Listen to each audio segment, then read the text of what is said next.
Hi everyone, here is Acta and welcome back on my YouTube channel for more news, and today we have the official patch note of the game, so we have more details about the update coming this Thursday, and also we have the detail of the new legendary hero Tifia, so I'm gonna talk about it, but before we jump into the content, as always, if you enjoy it, please like, comment and subscribe. Thank you so much.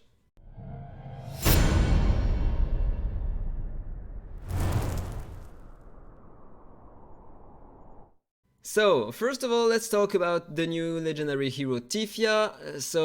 She is from the Foresters, she is an attacker with the red mark, and trust me, she is kinda nice.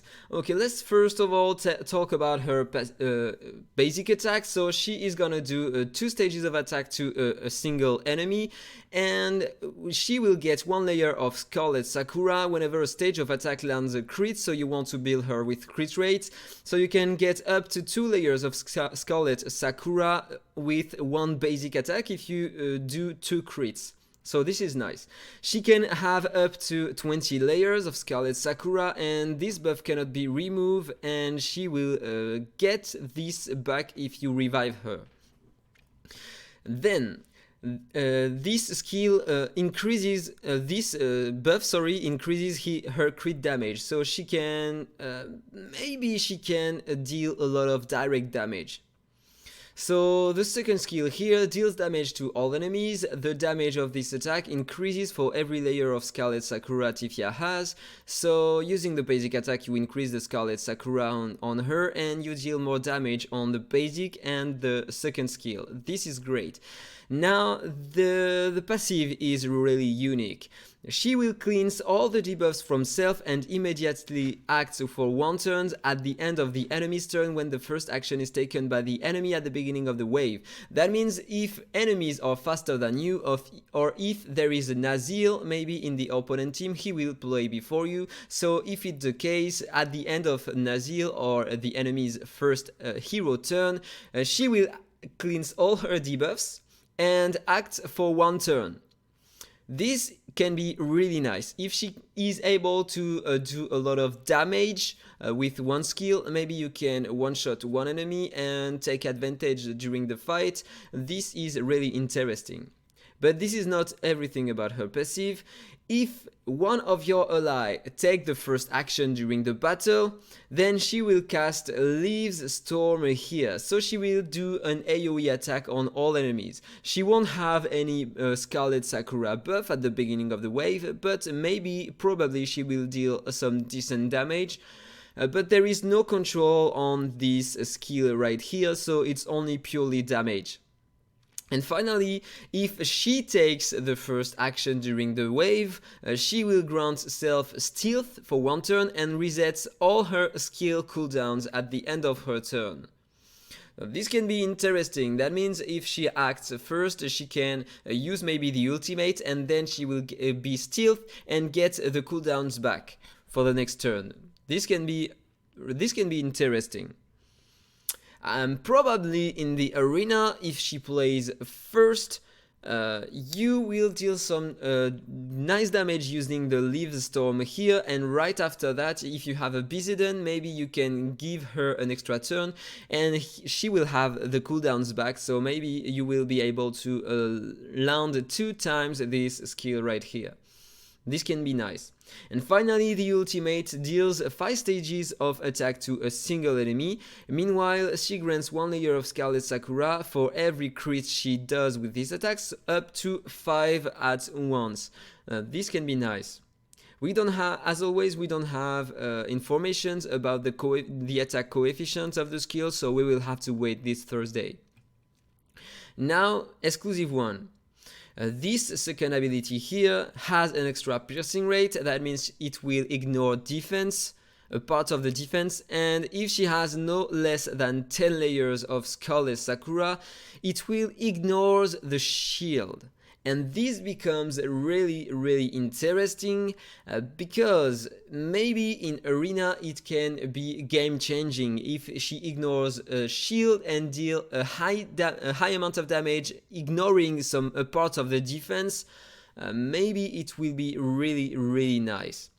Second exclusive, she has 40 to 100% chance to counterattack after taking skill damage when she has between 5 and 20 layers of Scarlet Sakura. Cannot be stacked with the buff counterattack. Okay, why not? So she will counterattack enemies based on the number of Scarlet Sakura she has, but it cannot be stacked with counterattack of Catherine. So why not? If you use Catherine, it is useless. Exclusive level 3, Tifia cleanses all control effects from self, resets all her skill cooldown, and immediately acts for 1 turn after the enemy have taken action 10 times. So this can be nice in dungeons and against enemies in PvP. So if they play 10 times, she cleanses all control effects from self, resets her cooldowns, and can act. So then probably she will be able to kill a 1 target. So this is maybe game changer. So now, this little reminder, we will have these units during the Miracle Wish session this Friday. And now we have more details about the new Sanctuary, and I wasn't expecting this kind of buff. This is really, really interesting, but you have to consume extra heroes for who you have more than 5 exclusives.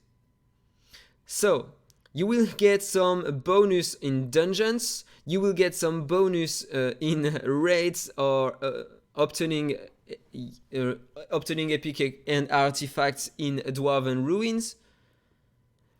You will get some attribute buffs, some in the arena, in other content. Probably it will be super hard to get these bonuses, so don't rely on it. I'm not gonna have these soon, okay? It's only for Krakens, but still, if you are lucky enough to have more than 5 exclusives on one hero and get an extra copy of them, maybe it will help you. So 5% here is nice. But in order to get 200, you have to sacrifice 2 units here, so this is not obtainable for everyone soon. And do we have something else? Yeah, really important. For the event, the current event, the Space Temple of Christmas, don't use your gems anymore to buy buffs, because tomorrow on the update, they will lower the price of blessings you can buy for the Space Temple.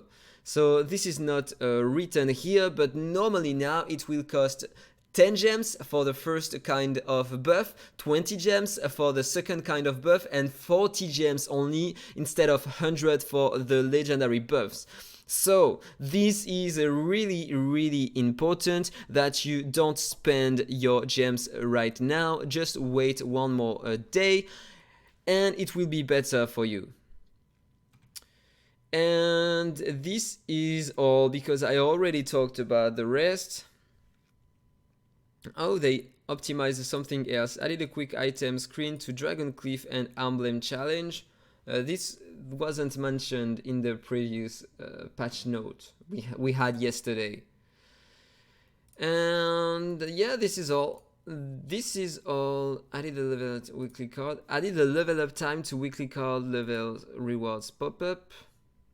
This is a new thing, okay? Reduce the attempts of arena required. I mentioned it on the previous video. Added the button of lineup adjustment after registration in the guild arena. This is new. I didn't mention it yesterday. And change the button of equipment into equipment and artifact on the hero screen. Okay, this is new also. And the rest, optimize the display of text of battle preparation in the hero quest. This is a new thing. Cancelled the dragging style deployment on the battle preparation screen. Okay, this wasn't mentioned yesterday too. Optimize the rules of Brave Trial, I mentioned it, and optimize the power calculation, I also mentioned it, and HP connection, okay, I talked about it, and added a secondary confirmation pop-up when you craft mythic units, and I also mentioned it yesterday. So that was all for this video. I hope you enjoyed it. If it's the case, as usual, please like, comment, and subscribe, and then see you in the next one. Bye bye! Infinite Magicraid. Play to slay.